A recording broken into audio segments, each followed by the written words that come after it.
along with his own. "Where did you find them?"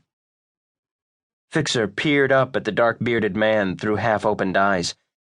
He thought the man's name was Primo, but couldn't be sure. Everything was a mishmash from the time they'd grabbed him out of the shed. Leave it to my luck, thought Fixer. Finally, a semi-decent roof over my head. I'm getting the first solid night's sleep I've had in months, and the door busts open to reveal 4 bearded brothers, each more frightening than the last.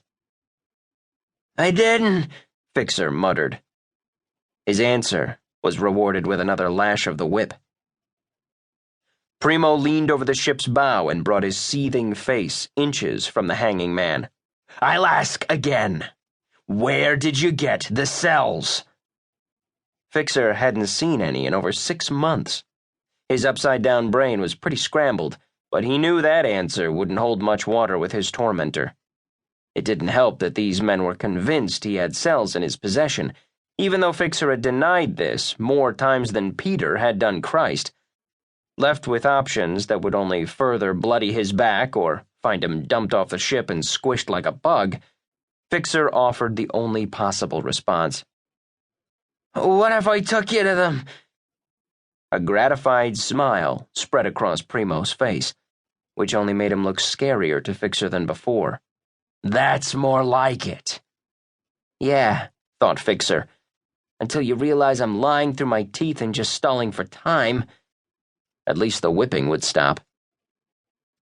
As if on cue, the cat-o'-nine-tails rose into the air and smacked the side of Fixer's head. A cut split open on his temple. Blood sprayed out and down his face. "You better not be lying.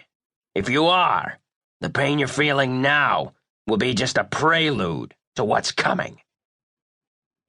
This threat should have unnerved Fixer, but he was more disturbed by the gleam in Primo's left eye, because the other one didn't shift in the slightest.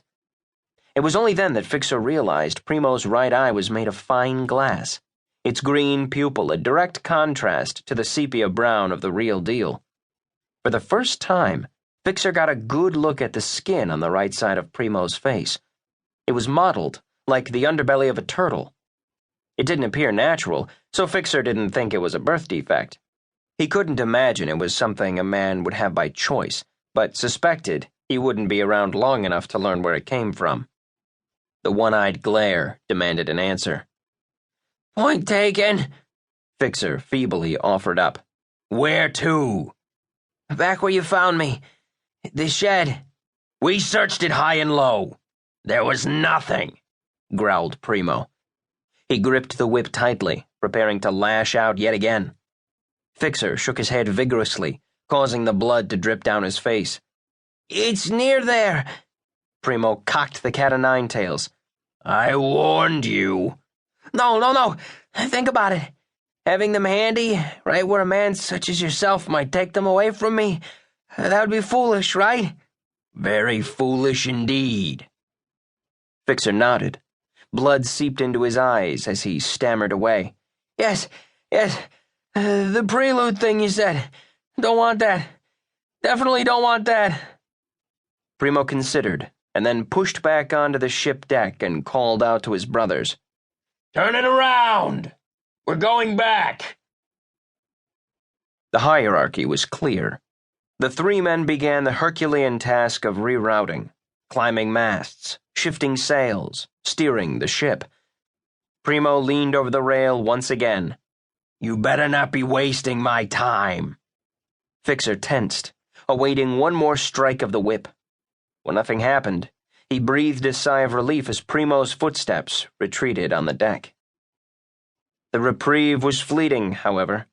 His head was immediately besieged with thoughts of what would happen the moment Primo and his brothers realized that Fixer was leading them on a wild goose chase.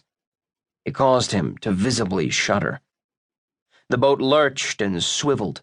Wind blasted sand high into the air. It stung his face, particularly the open wound on his forehead. As the boat swung around, Fixer shook his head from side to side, trying to rid his eyes of the trickling blood. That was when he saw the man on horseback. Just beyond a sand dune, the stranger sat high in the saddle, watching the pirate ship turn around.